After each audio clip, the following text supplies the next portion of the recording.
Imaginez ceci. Vous êtes une pauvre orpheline vivant sous la coupe cruelle d'une méchante belle-mère. Un jour, elle vous force à épouser un mendiant aveugle juste pour vous punir, pour ruiner votre avenir. Mais voici la tournure que personne n'avait vue venir. Cet homme n'est pas aveugle. Il n'est pas pauvre.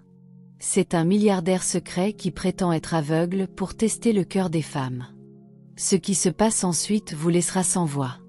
Cette histoire est remplie de trahisons, de bénédictions inattendues et d'une leçon puissante que vous n'oublierez pas. Mais avant de plonger dans ce voyage émotionnel, faites-moi une petite faveur, cliquez sur le bouton « J'aime ». Et si vous êtes nouveau ici, abonnez-vous et rejoignez notre famille grandissante d'amateurs d'histoire. Vous ne voulez pas manquer ce qui va suivre. Maintenant, commençons. Le soleil n'était pas encore complètement levé, mais Vanessa était déjà réveillée, les mains plongées dans l'eau savonneuse froide, frottant le sol avec un chiffon qui était autrefois le pagne de sa défunte mère. Ses genoux lui faisaient mal à force de s'agenouiller. Ses doigts étaient gercés. Ses yeux étaient lourds de sommeil manqué. Mais rien de tout cela n'avait d'importance. C'était sa vie. Son nom n'était jamais prononcé avec gentillesse, seulement crié. Vanessa, pourquoi cet endroit est-il encore sale? Vanessa, c'est cette nourriture que tu cuisines pour des humains? Vanessa, si j'entends ta voix encore une fois, tu dormiras dehors ce soir. Elle avait tout entendu. Chaque jour, chaque heure. Vanessa n'avait que 13 ans lorsque l'accident de voiture lui a pris ses parents. Son monde s'est effondré en un instant, la laissant avec la seule parente qui prétendait se soucier d'elle, la seconde épouse de son père, Angela. Au début, Angela portait un masque de sollicitude. « Ne t'inquiète pas », avait-elle dit avec des larmes de crocodile. « Tu vivras avec moi. Je m'occuperai de toi comme de ma propre fille. » Mais dès que l'enterrement fut terminé et que les condolés furent partis, le masque d'Angela tomba. Cette même nuit, elle attrapa Vanessa par l'oreille et cria « À partir de maintenant, tu m'appelleras Ma. Tu cuisineras, nettoieras et obéiras à chacun de mes ordres. Sinon, je te jetterai dans la rue, et personne ne s'en souciera. » Et personne ne s'en soucia. Pendant des années, Vanessa devint l'esclave non payée dans une maison où elle vivait autrefois comme une fille aimée. Ses demi-sœurs, Cindy et Ella, se prélassaient en pyjama de soie, parcourant les réseaux sociaux pendant que Vanessa se lavait à l'eau froide et portait des vêtements élimés qui lui arrivaient à peine aux genoux. Ce matin-là, Vanessa remuait l'auger dans une marmite rouillée avec précaution. Pas de sucre, pas de lait, juste du PAP chaud et de l'akara rassis. La fumée du bois de chauffage lui piquait les yeux, et son estomac grondait de faim. Elle n'avait pas mangé depuis la veille. Elle entendit la porte grincer derrière elle et se figea. Angela sortit, enveloppée dans son pagne, en bâillant. « Alors, tu es toujours là à fixer la nourriture comme une statue ?» lança-t-elle. « Faut-il que je te fouette pour que tu bouges ?» Vanessa se leva rapidement et versa le PAP dans un bol, les mains tremblantes. « Désolée, Ma. » Angela prit le bol et cracha dans la marmite. « Celui-ci est pour le patron. N'y touche pas. » Vanessa hocha la tête, ravalant sa fierté et sa faim. Elle s'assit sur le sol, entourant ses genoux de ses bras. Angela se tourna vers elle avec un sourire inattendu. « Mange vite et lave-toi. Tu as un visiteur aujourd'hui. »« Un visiteur ?» demanda Vanessa doucement. « Oui, » répondit Angela, léchant ses doigts huileux. « Un homme. Il dit qu'il cherche une femme, et je lui ai dit que tu es disponible. » Le cœur de Vanessa s'arrêta. « Un homme pour moi. » Angela rit. « Ne te flatte pas. Ce n'est pas un prince. En fait, il est aveugle. » Vanessa cligna des yeux, perplexe. « Oui, un aveugle, » répéta Angela, se redressant de toute sa hauteur. « Il a dit qu'il cherchait une fille simple et obéissante. Je lui ai dit que j'avais la parfaite inutile ici même. Ma, s'il vous plaît. Je ne veux pas encore me marier. J'ai seulement 19 ans. » Le sourire d'Angela disparut. Elle saisit le menton de Vanessa et releva son visage d'un coup sec. « Et pour qui te prends-tu pour décider quoi que ce soit dans cette maison? Tu vis sous mon toit, tu manges ma nourriture, tu portes ma charité. Maintenant, j'ai trouvé un homme assez fou pour te prendre, et tu dis non? Des larmes montèrent aux yeux de Vanessa. Je veux aller à l'école. Angela la gifla si fort que le bol dans les mains de Vanessa tomba. L'école? Quelle école? Penses-tu que je vais gaspiller mon argent à t'envoyer quelque part alors que j'ai mes propres filles à entretenir? Vanessa porta la main à sa joue, trop abasourdie pour répondre. Tu épouseras cet aveugle demain, dit Angela, la voix froide. Que tu le veuilles ou non, comme ça, tu ne seras plus mon fardeau. Elle se retourna et s'éloigna, ses pantoufles claquant sur le sol derrière elle. Vanessa s'effondra au sol, ses épaules tremblantes. Les larmes coulaient comme la pluie, amères, chaudes, infinies. Elle murmura pour elle-même, est-ce ainsi que ma vie se termine? Mais la vie lui réservait une surprise, une tournure que même la douleur ne pouvait prévoir. Le lendemain matin arriva avec des nuages épais et un silence pesant. Pour la première fois depuis des années, Vanessa souhaita que la journée ne commence jamais. Elle était assise au bord de son matelas fin, tenant l'ourlet effiloché de sa seule robe décente, une robe bleu terne aux coutures lâches et au décolleté décoloré. Ses mains tremblaient alors qu'elle luttait pour réparer la fermeture éclair cassée à l'arrière. « Vanessa !» La voix d'Angela tonna depuis le couloir. « Il est là !» Vanessa se figea, le souffle coupé. L'aveugle. Son cœur battait contre ses côtes. Sa poitrine était oppressée. Elle voulait crier, courir, disparaître dans le sol. Mais elle se leva silencieusement, essuya ses larmes et sortit, car la désobéissance n'était pas une option dans la maison d'Angela. Lorsqu'elle entra dans la cour, elle le vit. Il se tenait droit, vêtu d'un costume beige impeccablement repassé et de lunettes noires. Il tenait une canne blanche dans une main, la tapant doucement contre le sol carrelé. Un homme en costume noir se tenait à ses côtés, peut-être son chauffeur ou assistant, le guidant. Son expression était indéchiffrable, calme, posée, parfaitement immobile. Angela rayonna en s'avançant. « Amécha, bienvenue, bienvenue. Voici la fille dont je vous ai parlé. Elle est travailleuse, discrète et très obéissante. » Vanessa leva les yeux vers lui. Le visage d'Amécha était jeune, pas plus de 30 ans. Il ne souriait pas. Il hocha simplement la tête, puis tourna légèrement la tête dans sa direction. « Alors, c'est Vanessa ?» demanda-t-il. Sa voix était grave et stable. Pas frêle, pas brisée, juste ferme. Vanessa baissa la tête. « Oui, monsieur. Je sais que c'est soudain, » dit-il doucement. « Mais j'ai mes raisons. Je ne cherche ni la beauté ni le statut. Je veux juste une compagne qui ne verra pas ma cécité comme une faiblesse. » Angela rit. « Oh, elle est parfaite pour ça. Elle n'a même pas de vie. Elle aura tout le temps pour répondre à vos besoins. » Les mains de Vanessa se serrèrent en poing. Son corps bouillonnait d'une humiliation silencieuse, mais elle resta muette. « As-tu des questions pour moi, Vanessa ?» demanda Amécha. Elle leva les yeux. Son visage était tourné vers elle, bien que ses yeux fussent cachés derrière les lunettes noires. Ses lèvres s'entr'ouvrirent. « Pourquoi? Pourquoi moi ?» Angela la poussa en avant. « Qu'est-ce que ça peut faire? Cet homme demande ta main. » Vanessa se stabilisa. « S'il vous plaît, laissez-moi parler. » Angela plissa les yeux. Vanessa se tourna vers Amécha. « Je ne vous connais pas. Je ne suis pas prête pour le mariage. Je veux aller à l'école. Je ne veux pas être forcée à faire quelque chose que je n'ai pas choisi. » Il y eut un silence. Amécha ne parla pas, mais l'homme à ses côtés lui murmura quelque chose à l'oreille. Le visage d'Angela se tordit. « Fille ingrate. Penses-tu que les bons hommes poussent sur les arbres? Regarde-toi. Pas de mère, pas de père, pas d'argent, rien. Tu as de la chance que quelqu'un veuille de toi. »« S'il vous plaît, » murmura Vanessa, la voix brisée. Angela la gifla. « Tu l'épouseras. » Fin de la discussion.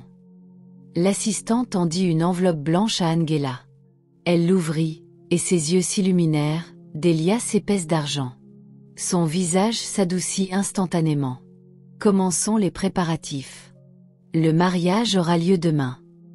Vanessa resta clouée au sol. Le monde autour d'elle tournoyait. Tout semblait irréel. Un étranger aveugle, un mariage forcé, une belle-mère qui venait de la vendre comme une marchandise. Cette nuit-là, Vanessa ne dormit pas. Elle s'assit près de la petite fenêtre de sa chambre, regardant les étoiles. Son cœur était lourd. Était-ce son destin? Une vie à prendre soin de quelqu'un et à rester silencieuse? Un avenir plongé dans l'obscurité avec un homme qu'elle ne connaissait pas? Pourtant, au fond de son âme, une étrange paix commençait à naître. Elle ne savait pas pourquoi, mais quelque chose chez Amécha semblait différent. Il ne s'était pas moqué d'elle. Il ne l'avait pas touchée. Il n'avait même pas souri. Pourtant, son silence n'était pas cruel. Il était calme, observateur, presque savant.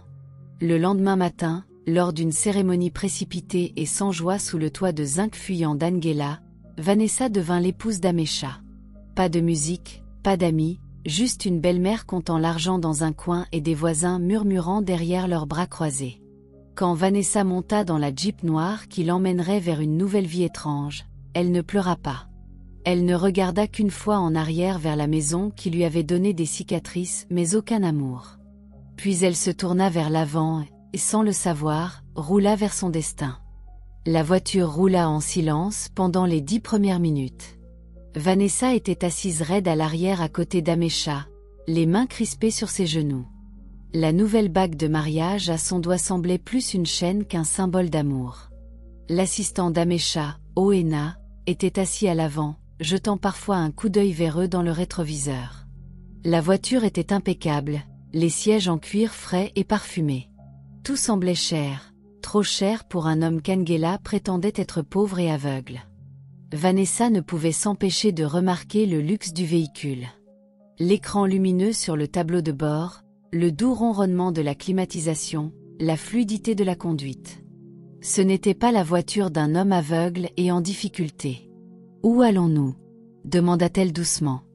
Amécha tourna la tête vers elle, ses lunettes noires toujours sur les yeux.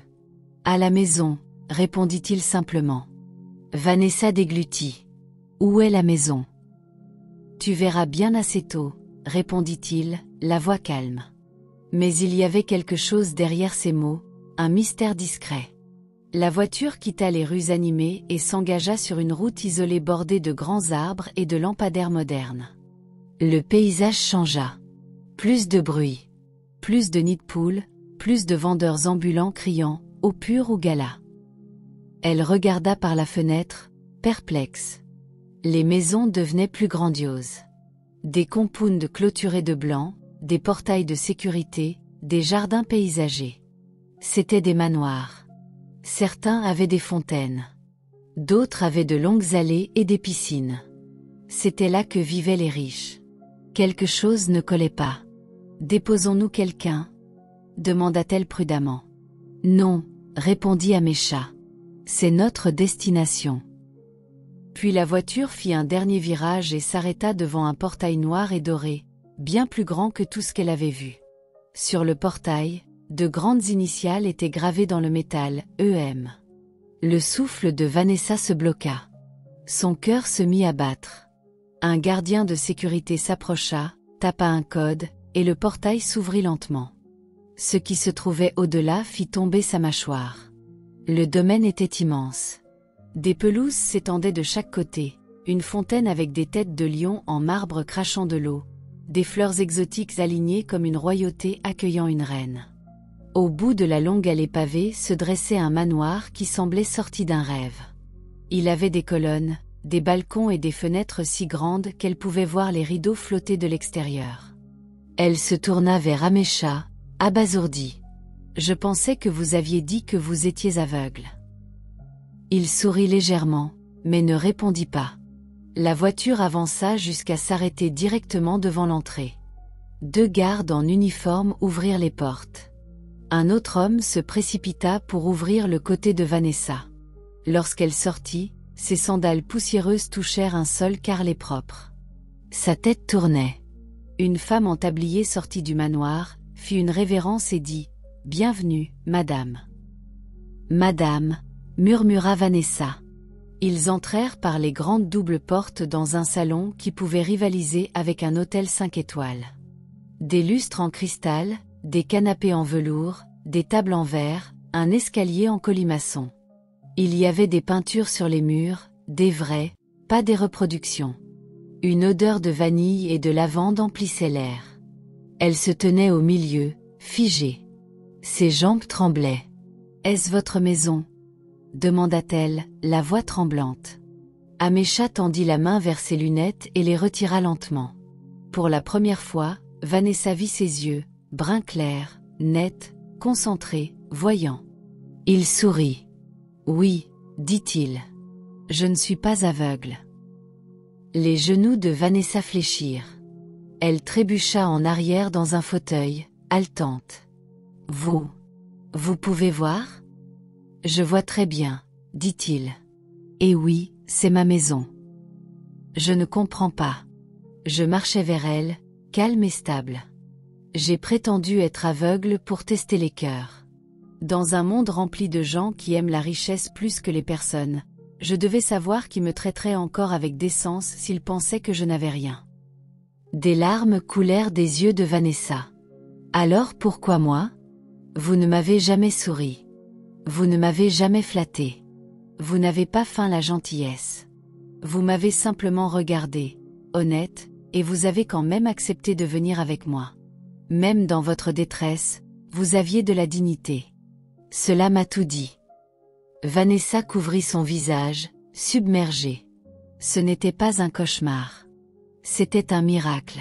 « Vous n'êtes pas seulement un mari, » murmura-t-elle.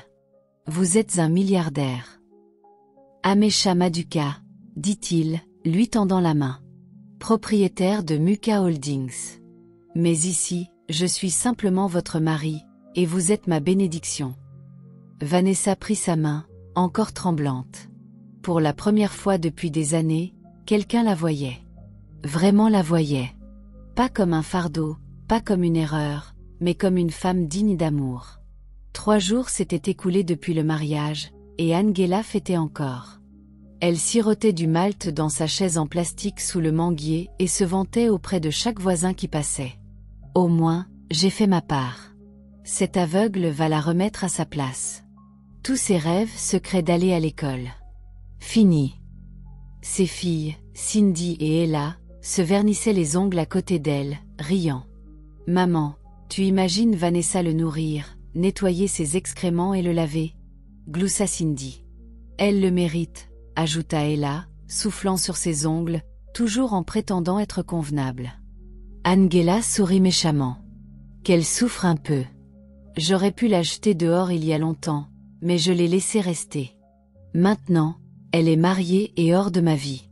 Merci mon Dieu. » Juste à ce moment, une Mercedes-Benz noire élégante s'arrêta lentement devant le portail.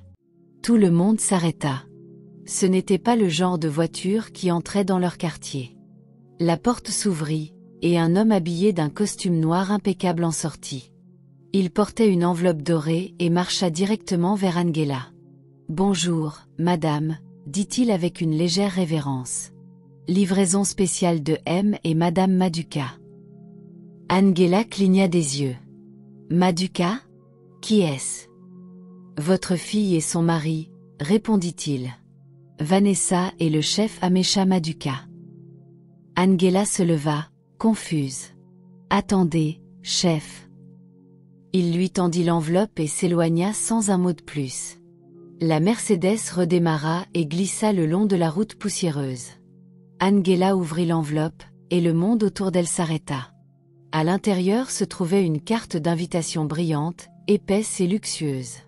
Écrit en lettres dorées, il y avait « Vous êtes cordialement invité au dîner d'inauguration de la maison à Muka Estate, organisé par le chef Amécha Maduka et son épouse bien-aimée, Vanessa Maduka. » En dessous, il y avait une photo. Angela Octa. C'était Vanessa, pas en haillons, pas pieds nus, mais dans une robe émeraude longue jusqu'au sol avec des diamants autour du cou. Elle se tenait à côté d'Amécha, qui ne portait plus de lunettes noires. Ses yeux étaient ouverts et voyants. Une autre photo montrait l'entrée du domaine, le portail EM. Une troisième montrait Vanessa riant, radieuse, sur un balcon en marbre surplombant une fontaine. Les mains d'Angela tremblaient. Sa bouche bougeait, mais aucun mot n'en sortait. Ses voisins se pressaient autour. « Madame, qu'y a-t-il dedans ?» Angela tenta de cacher la photo, mais il était trop tard. Quelqu'un la saisit. Ils virent tous. Le silence qui suivit était lourd de choc. « Elle a épousé un milliardaire », murmura un voisin. « Attendez, l'homme n'est pas aveugle », octa un autre. « Mais vous nous avez dit qu'il était fauché et aveugle », cria Mama Calo de l'autre côté de la rue. Angela recula, chancelante, tenant toujours l'invitation. « Non, non, ce doit être une ruse. » Cindy saisit la photo, les yeux écarquillés. « Maman, cette maison, cette robe. Vanessa est riche. » La mâchoire d'Ella tomba. « Tu as dit qu'il était pauvre. » Angela retrouva enfin sa voix, et elle sortit en un cri. « Mensonge. C'est de la sorcellerie.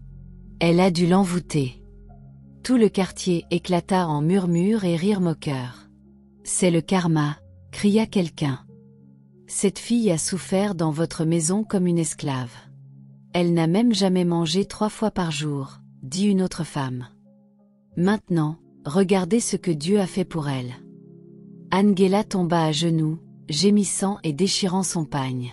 « Maman, lève-toi » siffla Cindy, embarrassée. Mais Angela s'en moquait. « Comment Vanessa peut-elle vivre comme une reine pendant que je suis assise ici comme une idiote ?» Un voisin tapa des mains. « Vous l'avez forcée à ce mariage en pensant que cela la détruirait. Maintenant, cela l'a élevée. » Angela fixa à nouveau les photos, ses yeux brûlants d'incrédulité. Vanessa, sa domestique, son punching ball, la fille qu'elle avait réduite à néant, était maintenant Madame Maduka, épouse d'un milliardaire. Elle l'avait vendue à la royauté sans le savoir. Angela ne mangea ni ce jour-là ni le lendemain. Les rumeurs se répandirent comme un feu de brousse, et à partir de ce moment, plus personne ne la respecta dans le quartier. Vanessa se tenait silencieusement sur le balcon du domaine Maduka, enveloppée dans une robe de soie, les bras croisés contre la douce brise du soir. En contrebas, les lumières de la fontaine brillaient d'un éclat doré dans la nuit. Cela semblait irréel, comme un rêve qui refusait de s'arrêter. Elle ne balayait pas les sols. Elle ne récurait pas les toilettes. Elle n'était pas giflée pour avoir posé des questions. Elle était libre. Mais même dans sa liberté, une ombre de doute persistait dans sa poitrine. Cela durerait-il ? Derrière elle, Amécha s'approcha silencieusement. « Tu es toujours ici, » dit-il doucement. Elle se tourna vers lui, souriant faiblement. « C'est le seul endroit où j'ai l'impression d'être encore éveillée. » Il s'appuya sur la rambarde à côté d'elle. « Tu penses que c'est un rêve ? » « Je pense, » hésita-t-elle, « que peut-être je ne le mérite pas. » Les sourcils d'Amécha se froncèrent. « Pourquoi dirais-tu cela ? » Les yeux de Vanessa s'embuèrent. « Parce que je ne suis pas polie. Je ne suis pas comme ces filles qui ont grandi dans la richesse ou qui portaient du parfum à l'école. J'ai servi les gens toute ma vie. Je ne sais pas comment être ceci. » Amécha prit sa main doucement. « Vanessa, je n'ai pas épousé un statut. J'ai épousé une âme. » Elle le regarda, surprise. « J'aurais pu avoir n'importe quelle femme, » dit-il. « Mais je cherchais la vérité. Tu n'as pas souri pour m'impressionner. Tu n'as pas flirté ni flatté. Tu étais brute, brisée et honnête. C'est la forme la plus rare de beauté. » Elle tenta de parler, mais l'émotion l'étouffa. « Je t'ai observé bien avant d'entrer dans ta vie, » ajouta-t-il. « J'ai envoyé Oena dans ton quartier des semaines auparavant. Tu as partagé ta dernière tranche d'igname avec un mendiant. Tu as couvert ta demi-sœur quand elle a cassé le miroir d'Angela. Tu étais maltraitée, mais toujours gentille. C'est ce qui m'a dit, cette fille est en or. » Vanessa sanglota doucement. Elle avait versé tant de larmes de douleur, mais cette fois, elles étaient de guérison. Je veux que tu retournes à l'école, dit-il. Termine tes études. Étudie ce que tu veux. Je financerai tout. Tu auras la vie qu'ils t'ont dit que tu ne méritais pas. Elle le regarda, stupéfaite. Pourquoi es-tu si bon avec moi? Parce que quelqu'un m'a sauvé quand j'étais jeune et perdu. J'ai promis à Dieu que je ferais de même. Quand je trouverais quelqu'un qui en vaudrait la peine. Vanessa l'enlaça, et pour la première fois depuis des années, elle ressentit ce qu'était l'amour sans condition. De retour au village, la maison d'Angela était maintenant silencieuse. Plus de vantardises, plus de visiteurs. La honte était devenue sa couverture. Ses filles étaient devenues froides, lui reprochant de les avoir trompées et d'avoir perdu la seule chance qu'elles avaient d'accéder à la vraie richesse. Son magasin avait moins de clients, et les chuchotements suivaient chacun de ses pas. Maman, belle-mère aveugle, se moquaient les gens. Elle pouvait à peine dormir, hantée par les souvenirs de la façon dont elle avait traité Vanessa. Puis, un matin, un SUV noir se gara à nouveau devant son portail. Angela jeta un œil à travers le rideau, craintive. Pas encore. Vanessa sortit, vêtue d'une magnifique robe orange, portant un petit sac. Angela ouvrit la porte, stupéfaite. « Tu es venue ?» « Oui », répondit Vanessa calmement. Angela recula, incertaine de quoi dire. « Ton mari t'a envoyé. »« Non », dit Vanessa. « Je suis venue de moi-même. » Angela baissa les yeux. « Je suppose que tu es là pour te moquer de moi. » Vanessa secoua la tête. « Non, je suis venue pour te pardonner. » Angela leva les yeux, incrédule. « Je n'oublierai jamais comment tu m'as traité, » poursuivit Vanessa. « Mais je refuse de laisser ton amertume empoisonner mon avenir. Je suis venue ici parce que tu es la seule famille qu'il me reste. Que tu l'acceptes ou non. » Les lèvres d'Angela tremblèrent. Elle s'effondra au sol et commença à pleurer. « Je ne savais pas, Vanessa. J'étais juste fatiguée, en colère et pauvre. Je t'ai traité comme un animal, et maintenant tu brilles plus que nous tous. » Vanessa hocha la tête. « Et maintenant, tu vois que Dieu élève ceux que nous méprisons. » Elle tendit le sac à Angela. À l'intérieur, il y avait de l'argent. « Pas trop, juste assez pour ton magasin, » dit-elle. « Et peut-être pour apprendre la gentillesse. » Puis elle se retourna et retourna à la voiture. Angela pleura, non seulement de honte, mais aussi de la seule chose qu'elle n'attendait pas de Vanessa, la miséricorde. Ce soir-là, Vanessa se blottit dans les bras d'Amesha, son cœur enfin en paix. Elle avait été battue, réduite au silence, rejetée. Mais maintenant, elle était aimée, chérie et vue. Pas parce qu'elle s'était battue pour le pouvoir, mais parce qu'elle n'avait jamais perdu son âme. Et c'était son véritable héritage. J'espère que vous avez aimé cette histoire. Partagez vos pensées et dites-nous ce que vous avez appris dans les commentaires. Nous serions ravis de les lire. Et devinez quoi? Une autre histoire puissante arrive dans quelques jours. Alors, abonnez-vous à cette chaîne et activez la cloche de notification. N'oubliez pas de cliquer sur le bouton « J'aime » et de partager avec votre famille et vos amis. Merci beaucoup d'avoir regardé.